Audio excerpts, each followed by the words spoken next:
Well, good morning, everybody. Welcome to our Wednesday wake-up call. Excited to have you all here with us this morning, and it's my pleasure to introduce the gentleman given the call this morning. I've known him for over 15 years now. We've gotten pretty close. I got to watch his boys grow up. Him and his wife are amazing parents. I remember staying with them once, and as their kids were before they homeschooled their kids, before their kids went to school, I watched him, pray over his kids and his family. And, it just inspired, it just came to my heart what a great guy he is. And he's like just has a big heart. And now they're youth ministers. He's built a very successful business, but just loves people. And, and he's got a great message. We're in the book, The Little Thing Matters, and he is going to take it away for you. Chris Smith from Oklahoma. Well, thank you very, very, very much, Patty, and just very kind words, and I appreciate it very much. And as you guys know, we're going through the book, Little Things That Matter, 100 Ways to Improve Your Life Today by W. Todd Smith. And very fun chapter today. We're in chapter 42. And it's titled, It's a Small World. And it just reminds me of being at Disney World and standing in line to go on the ride and that song playing in the background. It's a small world after all. But anyway, with that being said, I'll continue with the book.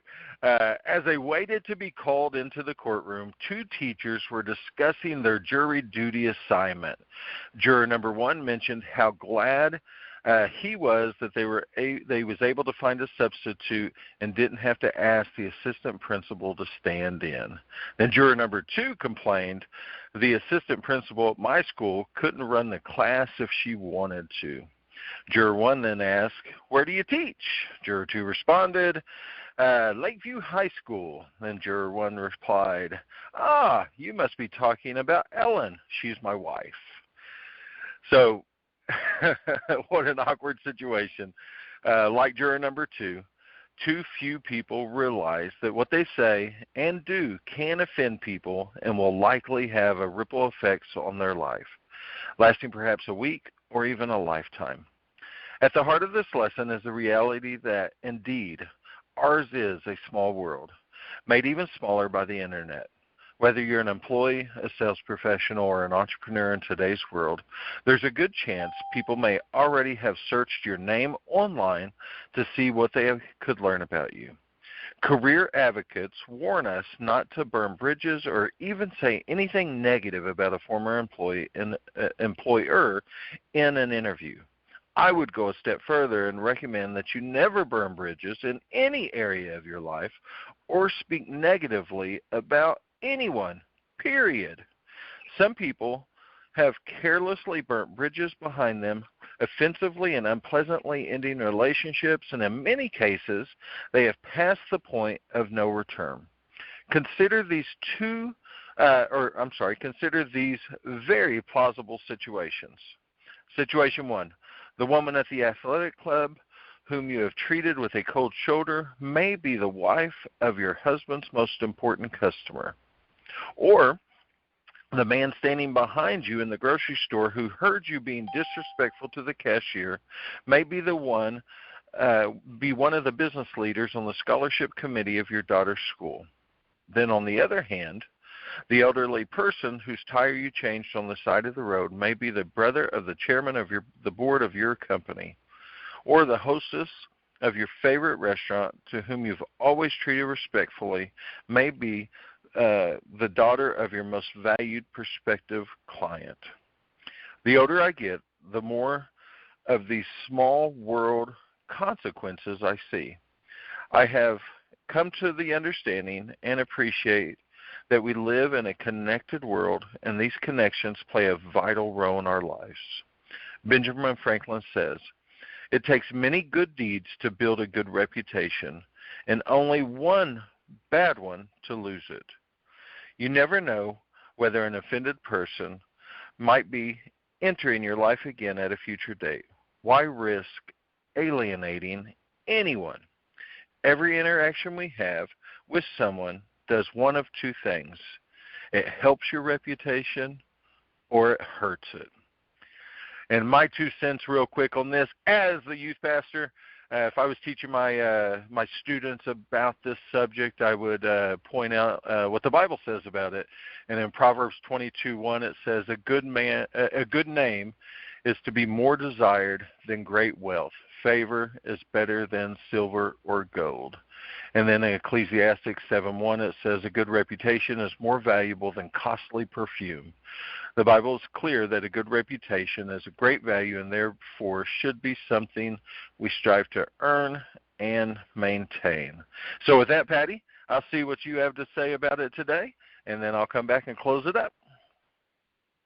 Well, I think this is a great chapter, and they say you're like everybody's within 7 degrees of knowing somebody else, and when I kind of giggled when I first read the chapter, because my mom had one of the same kind of instances. I mean, she went to a small school, and I mean, here she's working away, a ways away from where she was raised at, and in a bigger city, and this guy told her, he complimented on her makeup, how well she looked, and making conversation, and anyway, she was talking about this girl that she went to high school, and Mom said, yeah, this girl I went to high school, her makeup was just horrible. She had a big mask on, and because I thought I didn't want to look like that, and they realized they were from the same area, and he goes, oh, that would be my wife, I think you're talking about. Mom's like, it was the most awkward, embarrassing moment ever. And so that kind of taught me when I was younger. My mom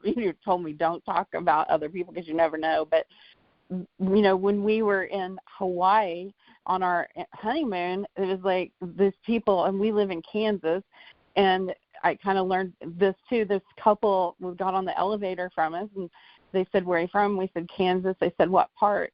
And we told them, and they're like, oh, our granddaughter lives in that town, and it just, you realize how, you never know who you're talking to. You got to be careful in your conversations. And I had another instance. I was thinking, because I watch Life Church TV, I love Craig Rochelle, and I was talking to a gentleman in Oklahoma, and I was, we were just talking about ministers and different ministers and different things. And we never talked. I never said anything bad about anybody, but I said I always wanted to meet. I'd love to meet Craig Rochelle, and he goes, really? He goes, I'm the one that went to the church.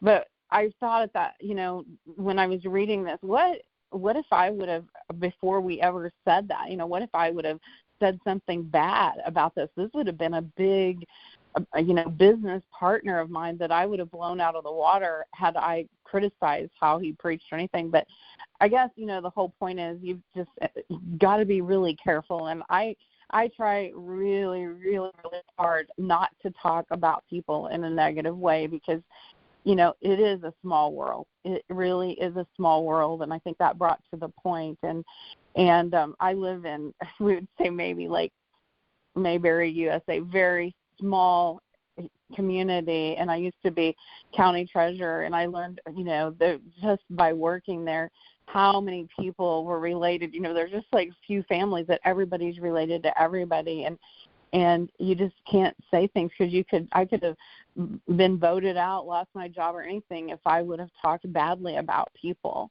So I think it's a good chapter, and it's a good policy to just, be positive, and that helps us be able to, like Chris said, our reputation. So I'm going to just pass it back to you, Chris.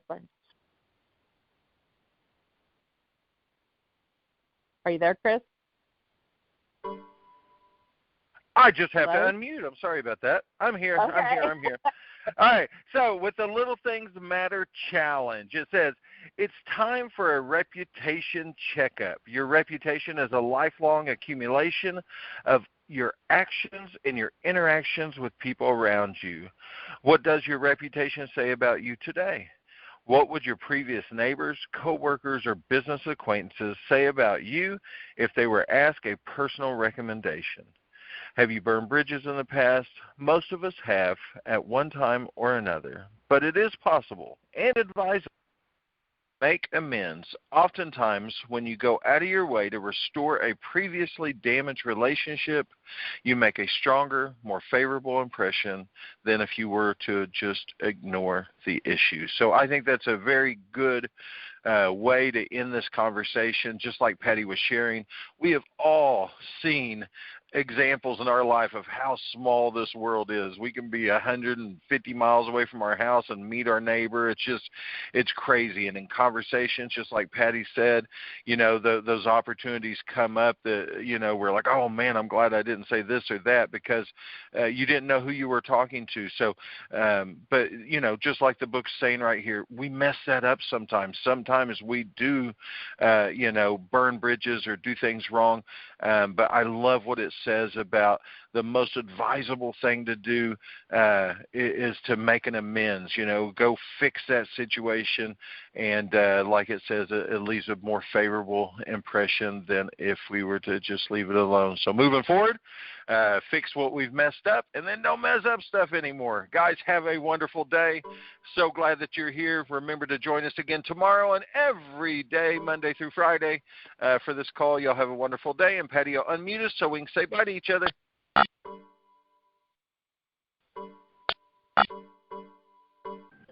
Thanks, Chris and Pat. Thank you.